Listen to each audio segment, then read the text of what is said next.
OECD 사무총장이 일본을 향해 큰 위기에 봉착해 있다는 말을 남길 정도였죠. 일본은 사상 최초 OECD에 쫓겨나는 첫 번째 국가라는 불명예를 얻을 수 있습니다. 이에 비해 한국은 놀라울 정도로 성공을 거듭해 일본을 제쳤다고 하죠. 실제로 일본에게 쓴소리를 한 사무총장이 한국에게는 극찬을 퍼부었다고 하는데요. 대체 어떻게 된 일인지 지금부터 자세하게 설명해 드리겠습니다. 일본이 흔들리고 있습니다. 물리적인 의미에서도 태평양에 가라앉기 직전이지만 사회 경제적으로도 일본은 위기를 맞이하고 있죠. 90년 버블 경제 시기 최고 정점을 찍었던 일본 경제는 버블이 꺼지고 내부 성장 동력이 사라지면서 가라앉기 시작했습니다. 영광의 순간은 짧았지만 침체의 순간은 길었죠.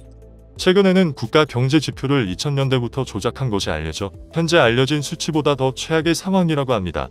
무려 30년이 넘는 세월 동안 추락을 거듭한 일본은 이제는 더 이상 돌이키기 어려울 정도로 위기 상황에 몰렸죠. 월급 30년째 안 오르자 식도락 문화인이 경쟁력. 부쩍 가난해진 일본. 이래내 목숨 걸자 백엔숍만 성장. 일본 백엔숍 가격도표 셀러리맨 점심값 최저. 일본 저명한 경제학자 노구치 유키오 히토스바시대 명예교수는 최근 경제 전문지에 연달아 일본이 위험에 처했다며 경고의 메시지를 보냈습니다. 그는 일본의 생산성이 한국 말고도 동남아시아 국가들에 비해도 떨어진다며 과거의 영광에 사로잡혀 냉정한 현실을 보지 못하고 있다고 고백했죠. 그는 기고문에서 일본의 1인당 GDP가 경제협력개발기구 OECD 회원국 평균보다 일본, 선진국서 탈락하나 1인당 GDP OECD 평균 아래로 엔화 가치도 5년 만에 최저치 하락. 일 내부서 경고음 잇따라 일 전문가 성장률 높이지 않으면 G7 자리 한국에 빼앗길 것.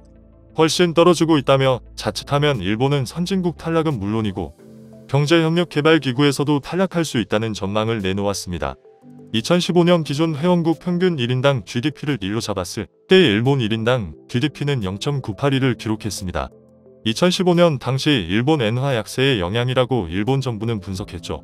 이 시기를 위기라고 여기지 않았던 것입니다.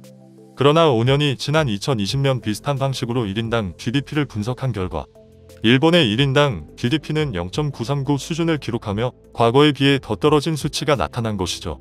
일본 정부는 2021년의 수치 역시 코로나의 영향을 받았다며 애써 현실을 외면했습니다. 하지만 한국의 경우 코로나 시기에도 불구하고 높은 성장률을 기록하며 OECD 회원국들 가운데서 가장 회복이 좋았었죠. 경제 체제를 위협하는 위기 속에서도 일본과는 다르게 한국은 이를 극복해내는 모습을 보였습니다. 노구치 교수는 이러한 점을 지적하면서 더 이상 변명은 통하지 않는다며 한국을 주목해야 한다고 주장했습니다. G7 자리에 일본 대신 한국이 들어가도 이상하지 않다는 말을 하며 2030년에는 한국이 저만치 앞서 나가고 대만이 추월할 것이라고 예견했습니다.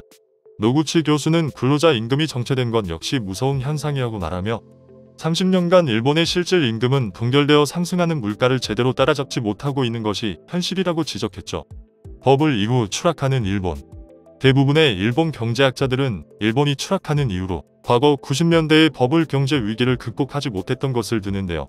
그러나 노구치 교수에 따르면 혼이 알고 있는 그 분석은 틀린 분석이라고 얘기했죠. 그가 꼽은 진짜 원인으로는 아베 신조 전 총리의 집권과 아베 전 총리가 자신있게 선보인 정책 아베노믹스가 결정적인 원인이라고 바라봤습니다. 아베노믹스의 핵심은 엔저저 정책 엔화 가치를 낮추는 것에 있습니다. 쉽게 말해 엔화를 마구 찍어내 경기 부양한 것이 진짜 문제였던 것이죠. 한국도 IMF를 겪으면서 침체의 시기를 겪었습니다. 그때 한국은 강도 높은 쇄신과 함께 일본식 시스템을 버리고 혁신과 경량화에 초점을 맞춰 체질 개선에 들어갔습니다. 당연히 초반에는 효과가 지지부진했으나 2021년 들어서는 빛을 보게 되었죠. 많이 풀린 엔화를 회수하기 위해서 금리 인상을 통한 통화 가치 보존이 반드시 필요했던 상황. 일본 정부는 그러나 금리 인상 카드를 꺼내 들지 않았습니다. 이런 와중에 코로나와 도쿄올림픽이 겹쳤는데요. 그러지 않아도 저조한 소비시장이 코로나로 인해 더 둔화되면서 돈이 돌아가지 않은 악순환이 벌어졌습니다. 다른 국가들은 재난지원금을 이용해 돈을 풀며 이를 해결했죠. 일본도 마찬가지로 다른 국가들처럼 재난지원금을 투입해 돈을 더 풀었습니다. 그 결과는 참혹했습니다. 어느 시점까지는 그래도 되돌릴 방법이 있었지만 작년 2021년 엄청난 양의 통화가 또 풀리면서 이를 회수할 방법이 없어진 것이죠. 장기화되는 코로나의 영향으로 금리 인상은 옛 이야기가 되었습니다. 덕분에 이제까지 동결된 임금으로 살았던 일본인들은 더 풀린 엔화 때문에 급격한 통화 가치 하락을 맛보게 되었습니다. 이를 알 수 있는 게 바로 빅맥 가격이었죠. 전 세계 어디에서나 맛볼 수 있는 빅맥은 나라에 따라 가격이 천차만별로 동일 제품이지만 가격이 다르기에 그 수준을 보고 나라의 경제력을 평가할 수 있는데요. 1990년 370엔이었던 빅맥 가격은 2021년 390엔으로 30년이 넘는 세월 동안 거의 변하지 않은 것을 알 수 있죠. 반면 미국 빅맥 가격은 2.2달러에서 5.66달러로 2.5배, 중국은 8.5위안에서 22.4위안으로 2.6배 상승했습니다. 통화 가치가 다른 선진국들에 비해 떨어진다는 것을 확연히 알 수 있죠. 덕분에 일본인들이 과거 즐겨 먹었던 고급 식재료인 참치나 대게 같은 재료는 가격 경쟁력이 떨어져 구할 수도 없는 지경이라고 합니다. 중국과 동남아 지역에서 높은 가격으로 빼앗아가는 것을 구경할 수밖에 없다고 하죠. 가난해진 일본에서 가장 높은 인기를 끌고 있는 가게가 바로 다이소입니다. 모든 물건을 싸게 살 수 있는 다이소는 일본 전역에 매장을 두고 있으며 일본인들 대부분이 다이소를 이용한다고 답할 정도로 2020년대 들어 그 사용률이 급격히 증가했다고 하죠.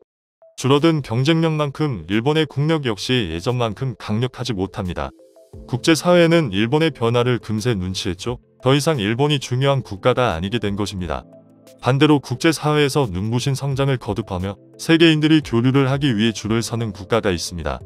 바로 대한민국이죠. 마티아스 코먼 경제협력개발기구 OECD 사무총장은 최근 인터뷰에서 한류가 아시아와 그 너머 다른 국가들에게 엄청난 영향을 미쳤다고 말하며 한국을 세계적인 무대에 올려놓았다며 극찬을 남겼습니다.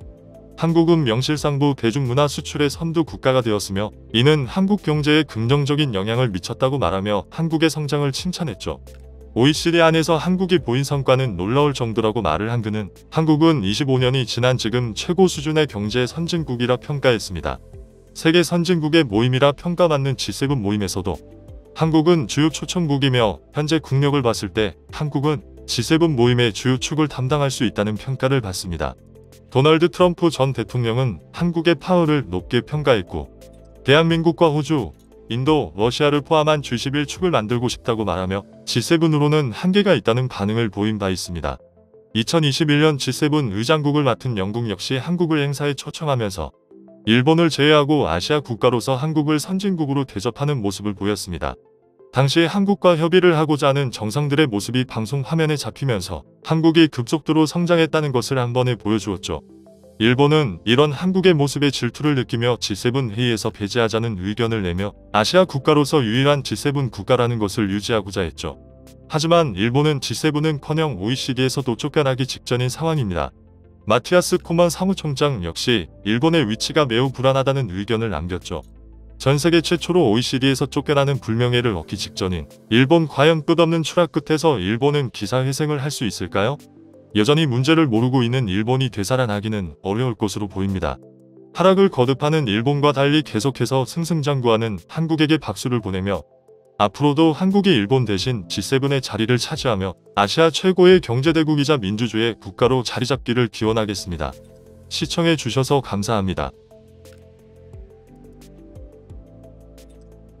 다음은 관객들의 댓글입니다. 일본의 디플레이션은 예견된 것입니다. 기업이 성장하려면 생산성이 높아야 하는데 제가 처음 입사했을 때와 현재를 비교해보면 첫 입사 때보다 3에서 4배가량 업무 처리량이 증가했습니다. 기본의 시스템으로는 절대 처리할 수 없지만 업무의 디지털화, 최적화, 데이터 산출에 간소화 등으로 가능해진 것입니다. 그러니 월급이 올라도 생산성이 줄지는 않죠. 하지만 일본은 이것을 못하고 있는 겁니다. 한국도 상설국회로 전환하고 많은 부수된 인원들로 인한 과잉 지출 가담이 줄여 일하는 국회로 바꾸고 사법부도 이에 다 걸린 비즈니스적 판결 없애 나라의 국본을 바로 세워야 좋아할 일도 아닙니다. 대한민국 국회의원 중 대다수가 일본의 정치를 모델로 서민을 파탄시키고 국회의원으로 장기 집권하여 자자손손돈과 권력을 가진 채 살려고 국민이 모르는 많은 일을 하고 있습니다. 이대로 내버려 두면 20년 내에 한국도 일본과 동일한 결과를 갖게 될 것입니다. 정치에 관심을 갖고 민주주의를 지키시기 바랍니다. 신인균의 군사TV 프로처럼 시청자가 편하게 이해할 수 있도록 진행해주세요. 원고를 너무 빨리 읽어서 정신이 없어요. 수준이 낮은 우리도 생각해주자. 최초는 같네. 개도국에서 선진국이 된 최초의 국가 한국 선진국에서 개도국으로 G7과 OECD 퇴출 최초의 국가. 열도는 잘하고 있다. 방파제로서의 역할만 잘하고 있으면 되는 거다. 100년 전에 남의 나라 주권을 강탈하고 온갖 만행과 약탈로 대한민국의 국익을 빼앗아 간 것처럼 지금도 아무 노력 없이 노략질 약탈 국가답게 친일파를 이용해서 똑같이 우리의 국익을 강탈하고 싶겠지만 지금은 통하지 않는 시대. 반성 없는 침략 전범국 일본은 온갖 만행과 악행의 대가를 반드시 돌려받기 바랍니다.